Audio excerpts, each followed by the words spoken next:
Paz, meus irmãos, bom dia a todos. Vamos ler a palavra de Deus. Evangelho de João, capítulo de número 4, verso de número 43.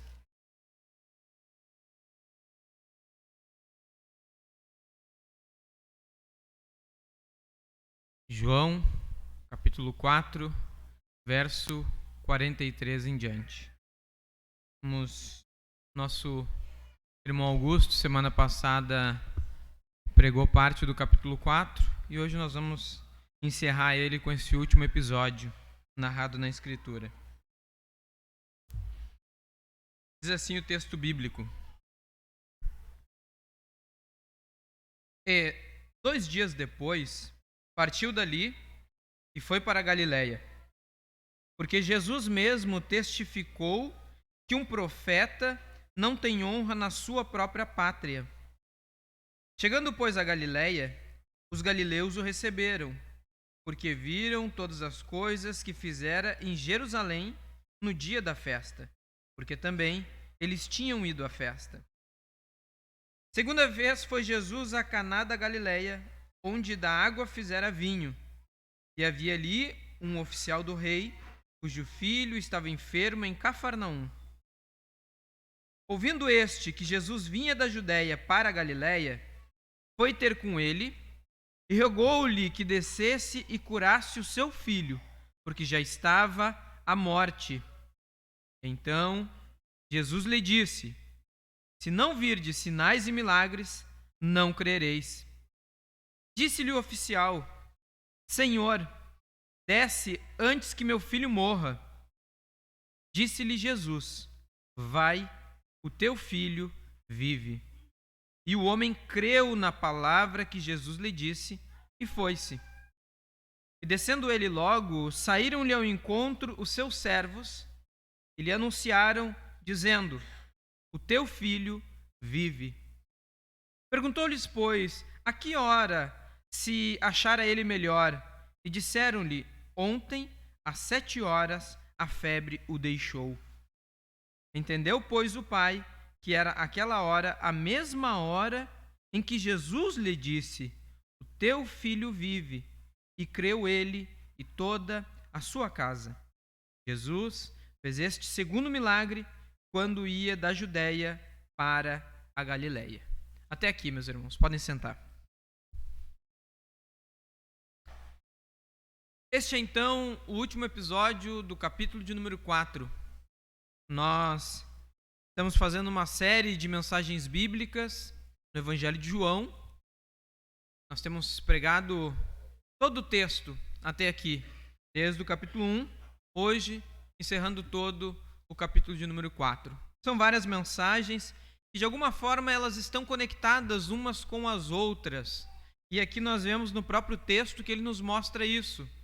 Jesus está saindo de um lugar, indo para outro lugar distante, e ele vai passando por alguns locais, como por exemplo Samaria, e alguns episódios vão acontecendo. Mas a ideia é que Jesus está saindo da Judéia e indo para a Galiléia. O título que eu coloquei na mensagem é A Autoridade e a Compaixão de Jesus. A autoridade e a compaixão de Jesus. E quando nós falamos de autoridade, uma das piores coisas é uma pessoa má com autoridade na sua mão. É alguém dotado de autoridade, porém com maldade no seu coração. Porque ela pode fazer coisas extremamente destrutivas contra as pessoas a quem ela tem autoridade. Mas com Jesus é diferente. Porque Jesus ele detém toda a autoridade. Nas palavras do próprio Cristo no Evangelho, ele disse: Toda autoridade me foi dada nos céus e na terra. Em Efésios, o apóstolo Paulo também nos fala que o nome de Jesus está acima de todo nome e que todo joelho há de se dobrar e confessar que Jesus Cristo é o Senhor para a glória de Deus Pai. Então, fato é, a Escritura nos mostra que Jesus, ele é a autoridade por si só. Mas ele é uma autoridade com compaixão. Nós temos visto isso ao longo do texto que nós temos lido e estudado no Evangelho de João. Às vezes em que Jesus ele usa do seu poder, não para o mal, não para causar a alguém algo pior do que aquela pessoa já está passando, mas pelo contrário, para trazer aquilo que os necessitados precisam. Porém, o texto, ele começa no verso número 43 dizendo: e 2 dias depois partiu dali e foi para a Galileia. 2 dias depois do quê? Como nós ouvimos semana passada, 2 dias depois que ele esteve em Samaria. Por quê? No texto da mulher samaritana, nós vemos ali que ele ficou 2 dias em Samaria, capítulo de número 4, o versículo de número 41. E muitos mais creram nele por causa da sua palavra. Nós vemos que, à medida em que a mulher samaritana evangeliza e as pessoas da cidade creem, e eles não mais creem só porque a mulher está testemunhando, mas sim porque o que Jesus está falando, ele ficou então 2 dias em Samaria e continuou então a sua jornada, que era chegar até a Galileia. Diz que, versículo de número 44, porque Jesus mesmo testificou que um profeta não tem honra na sua própria pátria ou na sua própria casa. Vemos que o provérbio que Jesus usa aqui neste trecho, no verso 44, ele é mais atual que podemos pensar. Por quê? Afinal de contas, todos nós conhecemos o ditado popular: santo de casa não faz milagre. Seria a mesma ideia que Jesus nos diz que um profeta não tem honra na sua própria casa. E aqui há algo por trás do que Jesus está nos falando. Quando ele fala sobre a sua própria terra, provavelmente ele está falando dos galileus para onde ele está chegando. Por quê? Ele está vindo da Judéia. E a Galileia é considerada como sendo o lugar de origem de Jesus no Evangelho de João. Se você quiser acompanhar comigo, capítulo de número 1, versículo de número 46. Disse-lhe Natanael: pode vir alguma coisa boa de Nazaré? Disse-lhe Filipe: vem e vê. Jesus é considerado um galileu. E, portanto, quando ele está dizendo que ele não tem honra na própria casa, é para onde ele está chegando. Nós vemos então que, ainda que os galileus o tenham recebido, verso de número 45, chegando, pois, a Galileia, os galileus o receberam. Ainda que os galileus o tenham recebido, o texto indica que Jesus havia sido desprezado por eles. Por quê? Olha o versículo de número 48. Então Jesus lhe disse: se não virdes sinais e milagres, não crereis. Ou seja, vocês não creem se vocês não verem algo extraordinário. Vocês não creem no próprio Cristo pela sua palavra, pela sua pregação, por quem ele declara que ele é, mas vocês só creem se vocês veem algo. E é isso que o verso de número 45 nos mostra. Por que que os galileus receberam Jesus bem? Vamos parafrasear. Por que que quando Jesus saiu, eles não consideravam tanto, mas agora que Jesus está voltando, eles estão o recebendo? O verso 45 nos responde: porque viram todas as coisas que fizera em Jerusalém no dia da festa, porque também eles tinham ido à festa. Nós vemos quando, na época da Páscoa, Jesus faz a purificação do templo. E o texto do capítulo de número 2, ele nos fala que outros sinais Jesus fez no episódio em que ele purifica o templo. E os galileus, que também tinham ido à festa da Páscoa, eles viram o que Jesus fizera. Agora que Jesus retorna, então eles o recebem bem.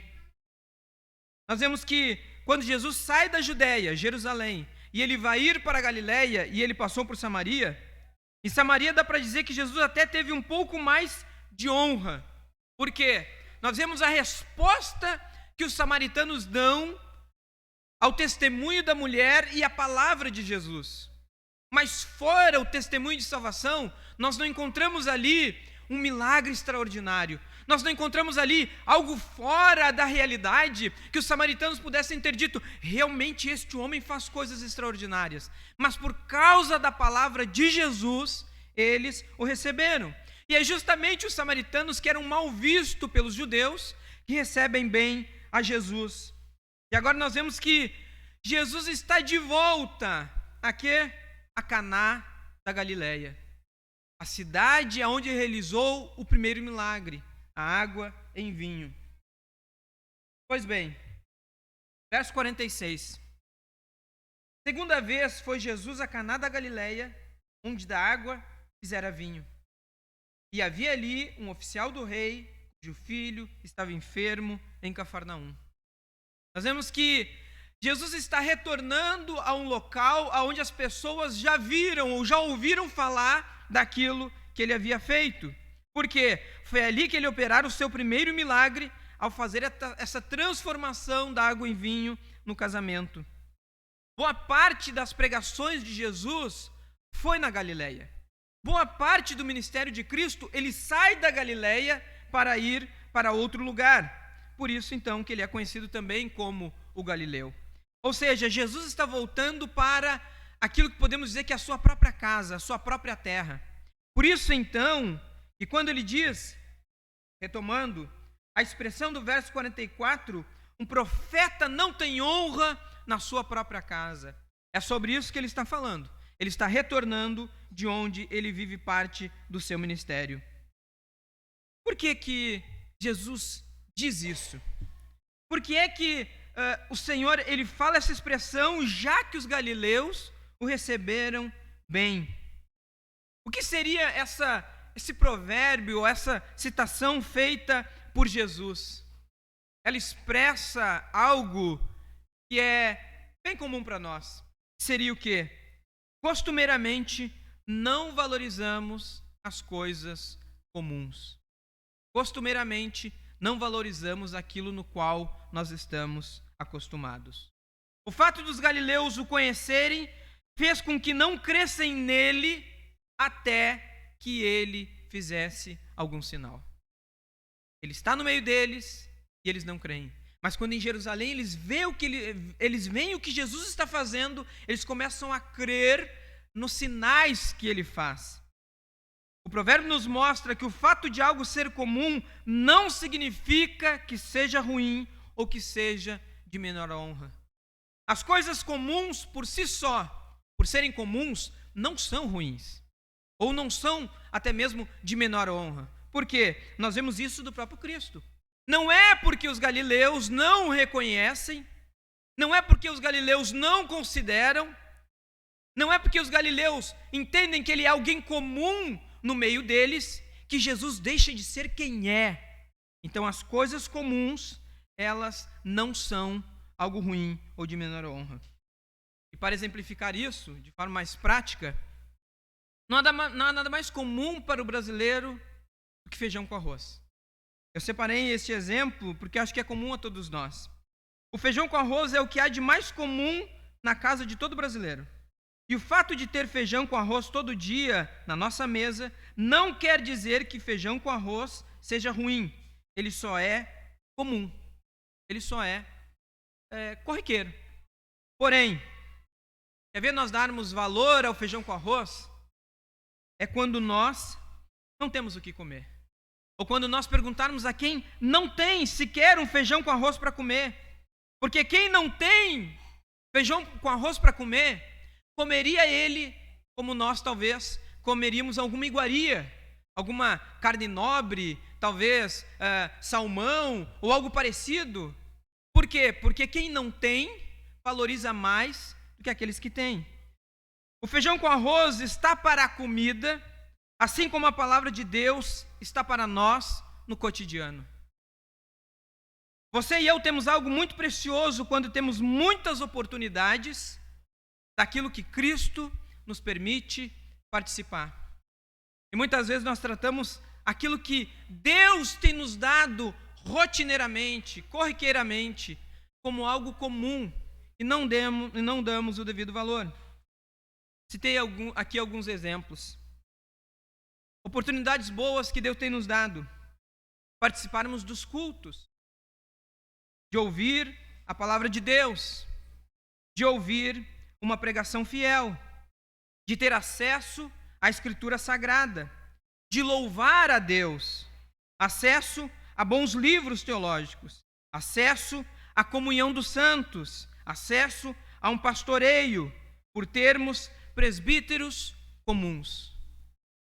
Tudo isso são coisas que Deus tem nos dado nessa igreja. Tudo isso são coisas que Deus tem nos oportunizado desfrutarmos. Mas como Deus, Ele tem nos dado essas oportunidades, muitas vezes nós deixamos de dar o devido valor. Nós começamos a considerar coisa pequena. Por quê? Porque Deus tem nos dado. Porque nós estamos desfrutando. Então, prestemos atenção a estas coisas e não as tratemos como coisas pequenas. Por quê? Assim como o exemplo do arroz e feijão. Porque muitos não têm as oportunidades que Deus tem nos dado. E se nós temos, é porque Deus tem nos dado por sua bondade e compaixão. Muitos não têm uma igreja bíblica aonde congregar. Muitos não têm irmãos em Cristo com quem compartilhar. Muitos não podem sequer ter acesso à Escritura Sagrada, mas nós temos essas coisas e muitas vezes por termos, nós não valorizamos. Assim como os galileus tinham Cristo e não valorizavam. Por quê? Porque se torna algo comum. Agora, imagine o que seria uma igreja em um país perseguido. Ou mais, como seria a nossa igreja em um país onde não pudesse exercermos a nossa religião. Se você tem essa oportunidade que nós temos nessa manhã, de pegar a nossa família, vir para a igreja, estar no culto de domingo, parece uma oportunidade tão comum. É mais um domingo, é mais um culto. Mas agora, se nós estivéssemos em local de perseguição, se nós estivéssemos em um local de restrição à nossa fé, será que vir ao culto de domingo de manhã, será que reunir a nossa família e trazer para ouvir a palavra de Deus seria algo comum? Ainda mais.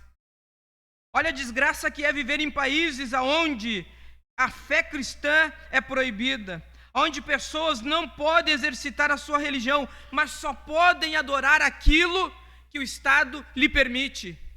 Países onde existe restrição à fé, com certeza o nosso feijão com arroz de domingo após domingo seria muito mais valorizado. Assim como os galileus, quando Jesus fez algo extraordinário, agora nós queremos te ouvir.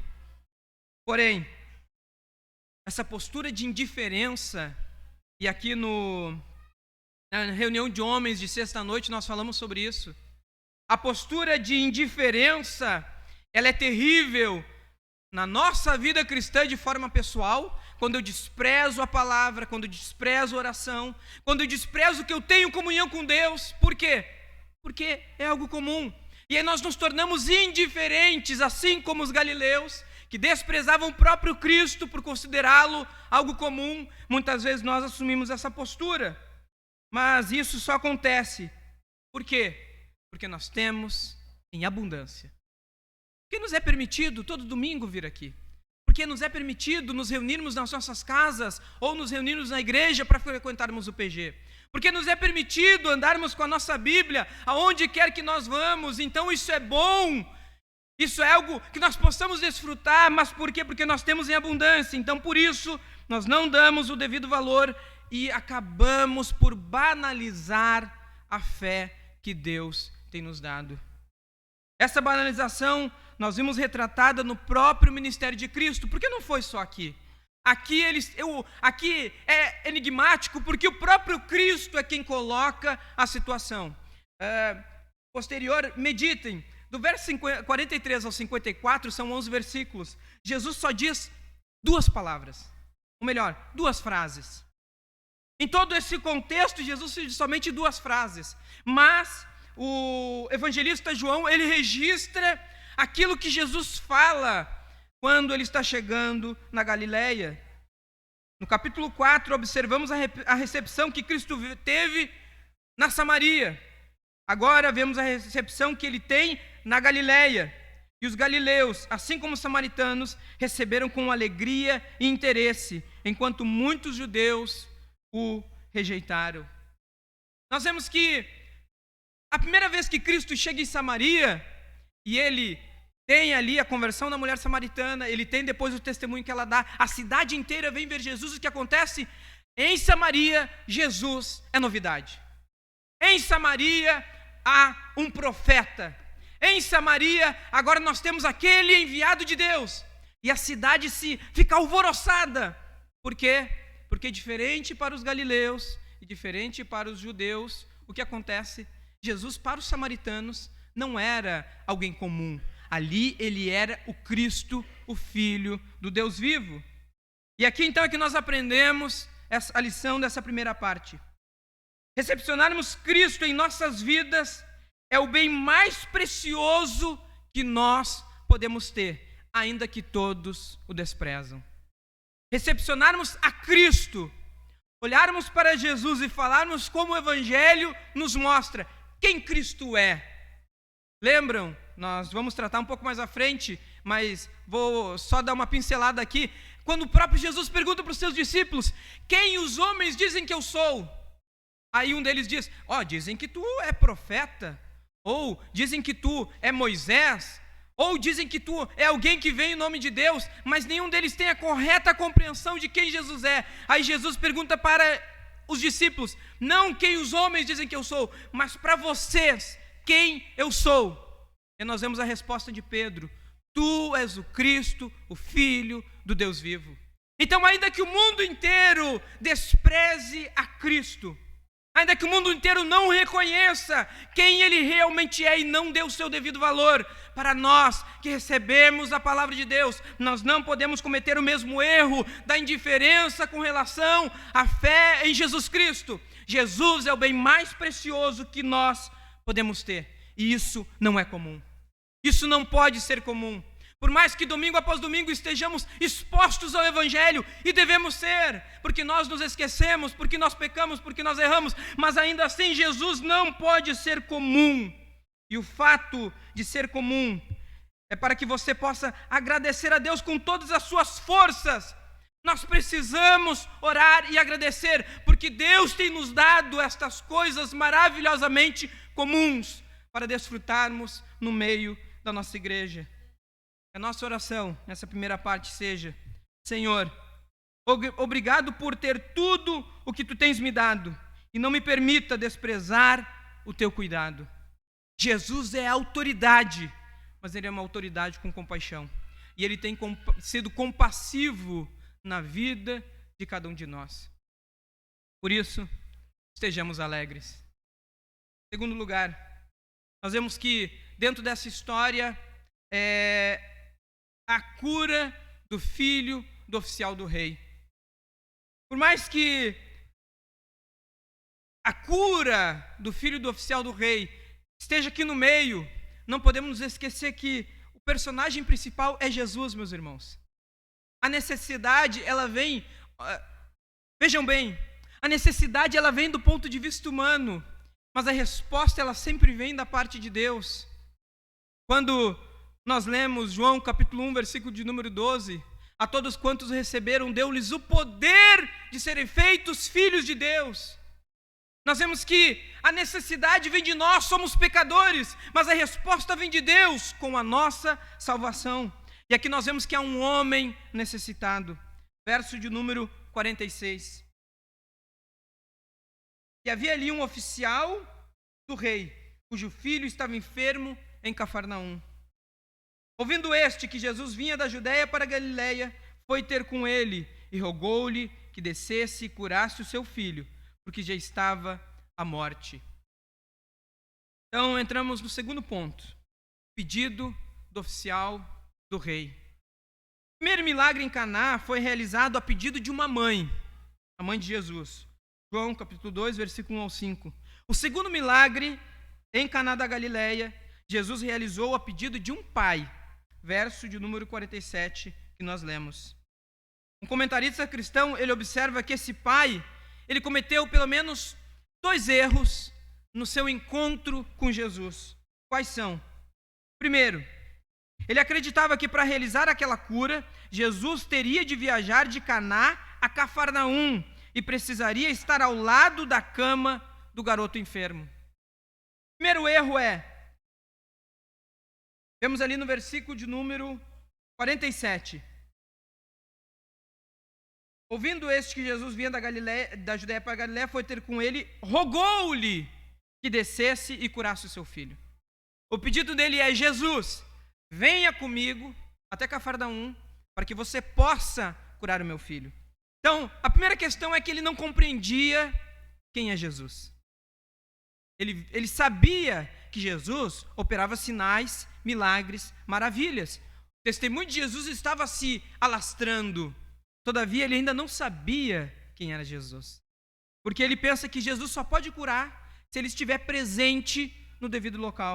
Segundo, este mesmo comentarista cristão, ele diz o seguinte: também ele estava convencido de que o poder de Cristo não se estenderia além da morte.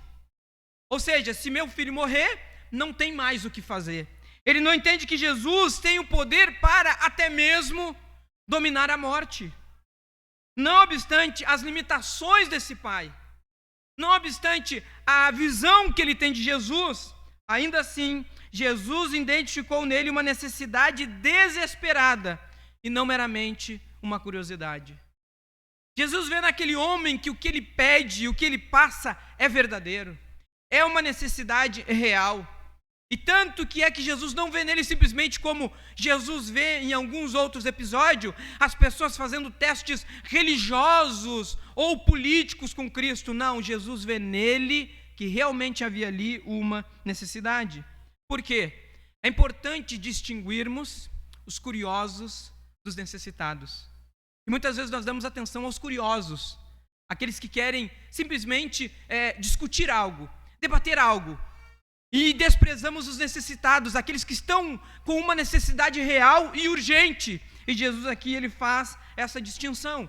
Ele não ignora o homem, porque ele vê que há uma necessidade. Nós vemos que na nossa volta existem essas duas circunstâncias.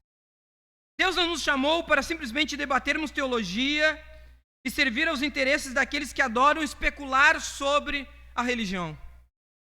Não é simplesmente o chamado de Deus para nós, para que nós ficamos filosofando teologicamente ou religiosamente.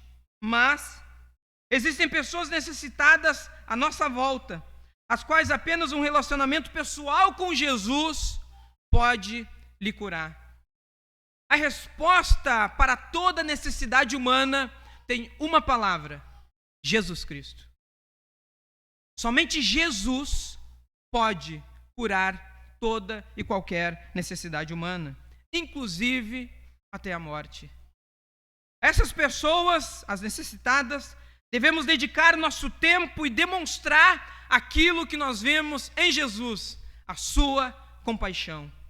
Jesus tinha autoridade, mas era uma autoridade com compaixão. Por isso que o texto ressalta que ele vem de longe. Cafarnaum ficava a 30 quilômetros de Caná, e era uma cidade mais baixa. Caná ficava a cerca de 200 metros acima do nível do mar. Então diz que ele sobe para Caná. E aí eu chamei este caminho de o caminho do milagre. É o caminho aonde ele vai, porque ele ouve que Jesus está lá, e ele vai em busca do seu milagre. E meus irmãos, meditemos um pouco. Imaginemos nós o sentimento deste pai, com seu filho à beira da morte, com seu filho em uma situação de extrema enfermidade. E eu e você, de alguma maneira, eu creio que já passamos por isso. Já tivemos alguma experiência semelhante de um pai doente, de um filho doente, de um cônjuge doente, de um irmão, de um amigo doente, em que nós estamos ali. E talvez o que mais predomina nestas circunstâncias é o medo, por não sabermos o que irá acontecer. Infelizmente, muitas vezes o nosso pior medo, ele acaba se concretizando. Nem sempre nós temos a resposta que nós queremos. E este pai, eu creio que ele vai no caminho. Alguém uma vez falou uma expressão e eu guardei, que é: muitas vezes nós cremos, muitas vezes nós duvidamos, e muitas vezes nós cremos duvidando. Eu creio que Jesus vai fazer o milagre, eu vou orar e a cura vai acontecer. Mas ao mesmo tempo ali na frente, uma notícia ruim, um novo exame, algo que vem de informação, e a nossa fé cai lá embaixo de novo. Mas aqui nós vemos que este homem, ele, apesar da sua alta posição, porque veja bem, ele era oficial do rei, ele não era qualquer um, ele não era um soldado, seria considerado um nobre no meio da sociedade, ele tinha servos, provavelmente tinha recursos, e o texto não nos diz, mas eu creio que certamente ele usou os recursos que tinha para tentar auxiliar na cura do seu filho. E se ele chega nesse momento em que ele diz assim, eu vou deixar o doente aqui e eu vou ir atrás de quem pode curá-lo, é porque ele vê duas coisas, que as suas condições não têm mais para resolver o problema, e a outra questão é que há alguém que pode resolver o seu problema. Então ele diz, eu vou aonde Jesus está. E diz que ele dirigiu-se e rogou-lhe que Jesus fosse até onde está o seu filho. Ele quer que Jesus vá com ele, mas para que Jesus vá com ele, ele precisa ir até Jesus. Ninguém é salvo se não for até Jesus. Ninguém é salvo se não for até aos pés da cruz de Cristo. E ele foi. De alguma forma, não sabemos como, nem onde, numa casa, no caminho, na multidão, não se sabe, mas simplesmente o texto diz que ele chegou até o mestre. E durante o seu caminho, o seu percurso, havia uma urgência no seu coração. E ele está ali então. Jesus, meu filho está à beira da morte, venha comigo. E este é um caminho muito doloroso. Eu imagino a cada passo, ou se ele estava de cavalo, a cada trotear do cavalo, os pensamentos dele focados numa única coisa: eu preciso encontrar Jesus, eu preciso encontrar Jesus para que ele cure o meu filho. Assim também, como nós, nas nossas experiências e necessidades, nós temos expectativas do sim de Deus no momento da necessidade. Nós não queremos ter dúvidas. Aquele homem, ao longo do caminho, tinha alguma dúvida, e por isso, a cada passo, ele segue firme naquele que pode resolver os seus problemas, somente Jesus. E na cena descrita neste texto, vemos como o evangelista João, ele desce um zoom. Imaginemos nós aqui, como eu estou vendo todos vocês, mas eu olho para aquele relógio, eu fixo naquele relógio, e aí é como se ele viesse à minha frente e ficasse somente Jesus e aquele homem. É o que o texto nos mostra. E aí Jesus responde. Ele vem pelo caminho, ele está cheio de medo, ele está cheio de dúvida, mas ele está buscando a confiança de que Jesus pode, e ele chega até Jesus. Versículo de número 48, e Jesus lhe responde: se não virdes sinais e milagres, não crereis. Parece que não é o que ele quer ouvir. A resposta de Jesus é enigmática. Senhor, vem que o meu filho está à beira da morte. Pois é, se vocês não virem sinais, vocês não creem. É muito enigmática. Então Jesus lhe disse: se não contemplardes sinais e prodígios, jamais crereis. Alguns comentaristas bíblicos escrevem que ele ignorou a reprimenda de Jesus. Como dissesse: Senhor, não é o meu caso. Senhor, eu estou aqui porque eu estou necessitado. É o que ele nos diz no versículo de número 49. Disse-lhe o oficial: Senhor, desce antes que meu filho morra. Senhor, eu preciso que tu realize o milagre. Esse episódio nos ensina o desenvolvimento gradativo da fé verdadeira. O homem via em Jesus um operador de milagres. Senhor, eu preciso do milagre. Os galileus viam em Jesus o operador de milagres. Inicialmente, nós vemos que é a forma como eles enxergam Jesus, e Jesus responde: vocês só creem se vocês veem sinais e milagres, prodígios, senão vocês não creem. Ou seja, quando Jesus ele prega aos samaritanos, versículo de número 41 e 42, nós vemos que muitos creram nele por causa da sua palavra, por causa do seu testemunho, por causa daquilo que ele pregava, e não pelo que ele fazia. Então, quando esse oficial do rei ouve falar que Jesus estava ali e vai até ele, a resposta de Jesus à súplica do oficial do rei nos faz crer que ele via Jesus apenas como um operador de milagre. O seu interesse não era na pessoa de Jesus Cristo, não era quem é Jesus, mas o seu interesse é: meu filho precisa ser curado. Nenhuma fé salvadora ainda brotara no seu coração. Não vemos aqui uma fé que salva, nós vemos uma fé que precisa de algo urgente. Porém, quando Jesus diz: vocês querem sinais?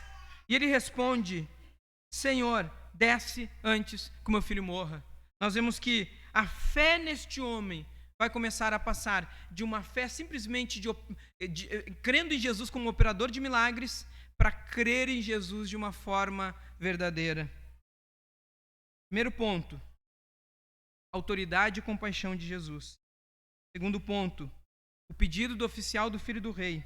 Vamos ao terceiro ponto então. Este homem creu não no milagre, este homem creu na palavra. Vejamos, versículo de número 50. Disse-lhe Jesus: vai, o teu filho vive. E o homem creu na palavra que Jesus lhe disse e se foi. Ele vem todo o caminho em busca do milagre. E quando ele chega até Jesus, o que ele faz para ele não é o que ele espera, mas ainda assim Jesus diz algo: vai, teu filho vive. E o que acontece? Ele creu. Ele não viu o milagre, mas ele creu na palavra de Jesus. Então nós vemos que ele passa de uma fé no milagre para uma fé na pessoa de Cristo. A fé desse oficial avança para um outro estágio. Ele se dirige pessoalmente a Jesus e conta com a sua misericórdia para com seu filho à beira da morte. E aí nós vemos que não é muito diferente conosco quando nós precisamos de algo. Nós entendemos que Deus tem que fazer exatamente da maneira como nós queremos. Nós queremos dizer para Deus como este homem, o que ele dizia: Jesus, vai e desce comigo. Como dissesse: Jesus, tu precisa fazer um milagre que eu não posso, mas faz do jeito em que eu estou dizendo. Só vai fazer um milagre se tu descer comigo. E muitas vezes nós também somos assim. Mas quando ele creu na palavra de Cristo, e aqui fica o exemplo para nós, mais do que vermos o milagre, ainda que Jesus realiza milagres. Jesus faz coisas extraordinárias. Jesus, ele não está impedido pelo tempo, pelo espaço, pela questão física, e ele realiza o seu milagre. Mas, todavia, o mais importante é crermos na palavra de Jesus. E aí, então, o oficial do rei Herodes, ele não questiona, ele não duvida, ele crê na palavra de Jesus e volta.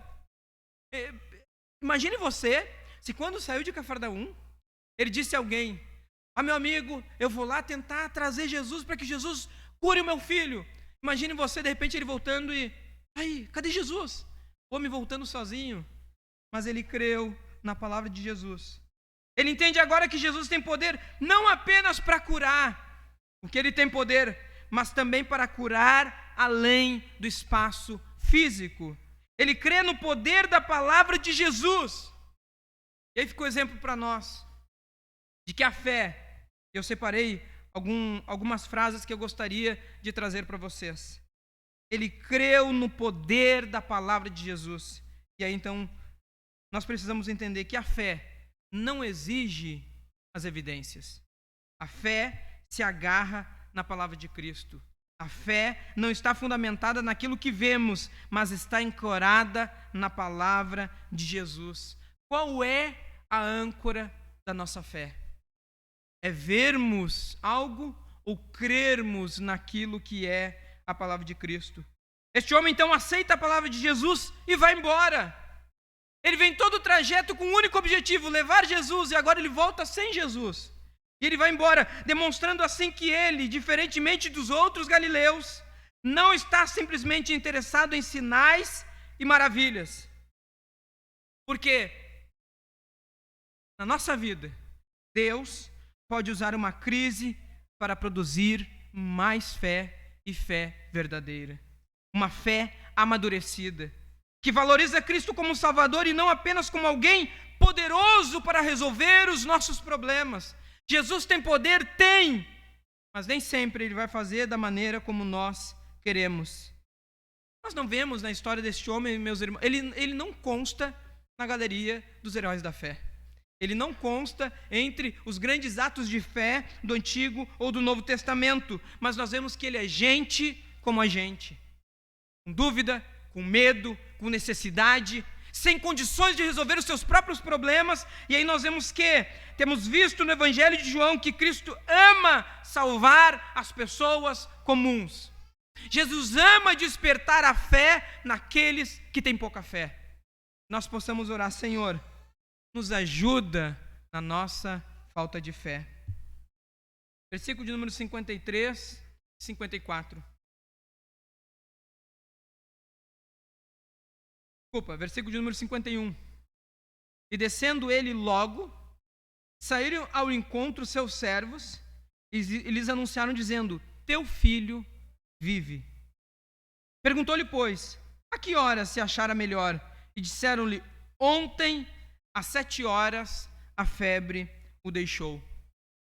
Veja bem que a distância era um tanto quanto longa, porque ele fala: quando foi que melhorou? Foi ontem, tal horário.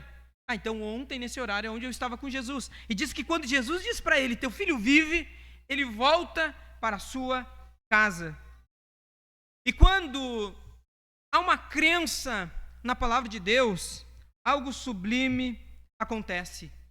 Porque nós vemos que Jesus faz o milagre. Do versículo de número 50 até o 53, nós vemos 3 vezes referente à palavra vida. Teu filho vive, ele vive. Ou servos disseram: o teu filho vive. Então, Jesus diz para ele, ele crê e o milagre aconteceu. Não simplesmente pela sua fé, mas sim pelo poder de Jesus. Porque o que faz o milagre acontecer, meus irmãos, não é o quanto de fé nós temos, mas sim o quanto de poder Jesus tem. E nós cremos em Cristo, e um Cristo compassivo, que quando nós passarmos por dificuldades, nós sabemos a quem recorrer e a quem buscar, porque somente Jesus pode fazer um milagre. Há uma frase que diz: a fé é uma força viva que cresce e amadurece através de muitos estágios e de experiências sempre renovadas. Então, a cada crise que nos surge, nós não precisamos crer que Deus nos abandonou. Nós não precisamos achar que Deus não gosta de nós, mas a cada crise que surge, nós devemos entender que o quê? Que Deus está amadurecendo a nossa fé através de muitos estágios e de muitas experiências. O oficial da corte do rei teve fé na palavra de Jesus e correu com fé para a sua casa. Qual é o resultado da fé deste homem? O milagre? Sim, mas não somente o milagre. Veja bem, versículo de número 53. Entendeu, pois, o pai, que era a hora mesmo em que Jesus lhe disse: o teu filho vive, e creu, e toda a sua casa. Nós vemos que todos eles reconheciam agora que Jesus é o Salvador, que vence a morte e é capaz de conceder vida. Não apenas ele creu, não apenas o menino do milagre creu, mas agora toda a sua casa creu na palavra de Jesus. Nós temos apenas um milagre, nós temos apenas um doente curado, mas nós temos agora dezenas de pessoas que criam que Cristo é o Salvador e que Ele tem poder, inclusive, sobre a morte. Jesus supre a necessidade para preservar a alegria. Nós vemos que quando Jesus ele faz o milagre no casamento, o que Jesus está fazendo? Ele está preservando a alegria daquele casamento. Mas também nós vemos que a cura de uma enfermidade é para restaurar a alegria naquela casa. O casamento precisava de um milagre sobre a alegria, que, digamos assim, faltando vinho iria acabar. Nesta casa nós vemos que é o contrário, nesta casa nós vemos que a morte está tirando toda a alegria. Mas nos 2 casos, citados no capítulo 4 de João, o que nós encontramos? Jesus traz alegria em circunstâncias diferentes. Porque em ambos os sinais, a fé é aprofundada e a alegria advém da confiança em Cristo. Tanto num quanto no outro, algo em comum. Precisamos confiar em Cristo. Precisamos confiar na palavra de Cristo. precisamos crer em Cristo como o nosso Salvador. Para concluirmos, então, que nós, além dessas questões que eu trouxe, só vou fazer apenas uma conclusão. O que nós aprendemos com tudo isso? Quais são as experiências que nós temos, que olhando para trás, muitas vezes eu cito que nós passamos por circunstâncias que nós pensamos, não vou suportar, não vou ter mais fé, não vou ter mais força. Nós muitas vezes até oramos, Senhor, eu não consigo mais caminhar. Mas passado o tempo, eu exemplifico que nós estamos aqui. Apesar dos pesares, apesar dos problemas, apesar das dificuldades, apesar das circunstâncias, apesar da falta de fé, apesar da falta de força, apesar da falta de ânimo, todavia nós estamos aqui. É porque de alguma forma Deus está nos mantendo diante da sua presença. E a força não vem de nós. Então, separei algumas frases que nos falam que eu posso chamar de o Cristo pode. Que é, Cristo pode curar a nossa alma da mais perigosa doença, que é o pecado. Cristo pode nos tirar da pior das pobrezas, que é a perda eterna. Cristo pode resolver na nossa vida o maior dos nossos conflitos, que é a nossa inimizade contra Deus. Cristo pode nos salvar da pior das mortes, que é a morte eterna sem Deus. Cristo pode nos dar a maior das prosperidades, que é ser herdeiro de Deus juntamente com Cristo. Muitas vezes nós chegamos à fé, nós chegamos à igreja, nós chegamos ao Evangelho, porque nós buscamos Jesus pelos bens temporais, por aquilo que Ele pode nos dar, mas isso não é o principal. Devemos buscar a Jesus, acima de tudo, pelos bens eternos, que são bens superiores. Nem todos nós vamos ter uma vida próspera e confortável nessa terra, mas ainda que não tenhamos, ou ainda que tenhamos, todavia, o principal é saber que Jesus nos convida a bens superiores com Ele. Jesus pode até não nos curar de uma doença física, mas certamente Ele está nos curando através da salvação de uma doença na alma. Devemos continuar crendo em Jesus mesmo quando Ele não nos dá aquilo que desejamos ou esperamos, ou um bem material, ou uma prosperidade que almejamos aqui. A nossa fé deve ser além das nossas circunstâncias. Podemos continuar sendo pobres e crentes aqui, mas por Ele nos dar as riquezas eternas da salvação, nós já estamos satisfeitos. Que haja satisfação em Deus, porque Deus nos enviou o seu Filho amado, Jesus Cristo. Um escritor, ele escreveu sobre esse trecho deste homem, que é a última frase dessa manhã, que ele diz assim: da mesma forma, não existe nenhum obstáculo para Jesus hoje. Cristo está no céu, mas também está aqui conosco. Qualquer palavra que Ele disser será obedecida até os confins do universo. Não importa qual seja a emergência, podemos alcançar em Cristo instantaneamente. Ele ouve as nossas orações hoje, assim como ouviu as súplicas do Pai ansioso séculos atrás. Como Cristo, em compaixão, agiu à distância para suprir a necessidade daquele Pai, Ele também age hoje para suprir as nossas necessidades. Jesus é a realização de uma vida eterna com Deus, e isso é suficiente. Por mais que Cristo nos dará muitas coisas boas, algumas que eu já citei no início, algumas que ainda nós iremos almejar, mas ainda assim, todavia, o principal é que Cristo, a própria pessoa e o ser de Cristo nos é suficiente. Amém? Vamos colocar em pé. Nós possamos aprender com o testemunho do Evangelho. E aprendermos disso, que nós precisamos amadurecer a nossa fé. Não deixar com que as circunstâncias nos afastem de Deus ou que as circunstâncias nos definam quem Deus é. Nunca defina Deus a partir da circunstância. Deus é definido por sua palavra e a sua palavra tem nos orientado nessa manhã. Amém, meus irmãos? Vamos orar. Deus Pai Todo-Poderoso, Criador dos céus e da terra, conforme nós ouvimos no Teu Evangelho, na leitura da Tua palavra, na explicação do texto e na aplicação do texto, Senhor. Graças Te damos, ó Pai. Tem sido bondoso conosco.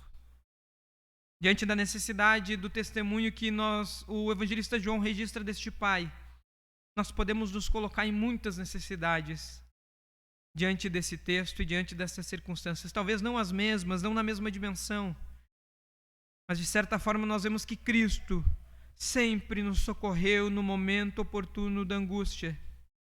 E mais, assim como Cristo está no céu e nós aqui na terra, nada impede, não há um empecilho para que o Senhor opere na nossa vida, na nossa fé, na nossa família, na nossa igreja. Não há nada impede que Tu opere no mundo, Senhor. Ainda que o mundo te despreze, que a Tua igreja não te despreze. Ainda que o mundo não tenha interesse por Ti, que a Tua igreja te ame acima de todas as coisas. A nossa oração, Senhor, para a igreja do Jardim Botânico nessa manhã é: Senhor, aumenta-nos a nossa fé. É, Senhor, nos dá mais gratidão e alegria pelo milagre da salvação que Tu tem nos dado aqui nessa igreja. Que Tu tem usado esta igreja, o louvor, a oração, a comunhão dos santos, a pregação do Evangelho, o pastoreio dos irmãos. Tu tem nos dado estas coisas boas aqui, Senhor, e nós entendemos isso como um privilégio. Muitas vezes duvidamos e confiamos, mas quando olhamos para a Tua palavra, ela sempre nos exorta a confiarmos. E nós precisamos confiar que Tu és um Deus que opera sinais, prodígios e maravilhas. Que quando algum irmão estiver doente, que nós possamos, como igreja, Senhor, erguer um clamor, erguer uma oração, um pedido, que como igreja nós vamos interceder perante Cristo. Jesus, cura os nossos irmãos, porque nós cremos que Tu faz o milagre. Que quando alguém estiver em necessidade financeira, desemprego, qualquer outra circunstância de um mau relacionamento no seu lar, que nós possamos orar e interceder. Senhor, Tu és o Deus que salva casamentos, Tu és o Deus que salva relacionamentos, Tu és o Deus que nos dá aquilo que nós precisamos e necessitamos. Jesus, que à medida em que nós venhamos amadurecer a nossa fé, que nós possamos ser auxílio aos demais irmãos, que nós possamos olhar para Ti e ver que ainda que sejamos úteis, todavia, é somente porque Tu estás em nós, mas que nós venhamos ter este mesmo olhar de compaixão que Tu teve para aquele homem, para com tantas pessoas no Evangelho. Ó Senhor, nos dá essa maturidade cristã de termos uma fé viva, ativa, uma fé grata, uma fé alegre, que não olha simplesmente somente para as dificuldades, mas que olha para aquele que está acima das dificuldades, acima das nossas circunstâncias. Está o nosso Deus, que tem nos amado, se compadecido e tem realizado coisas extraordinárias na vida de cada um de nós. É o que eu Te peço e eu oro nessa manhã. E todo o povo de Deus diz amém, em nome de Jesus.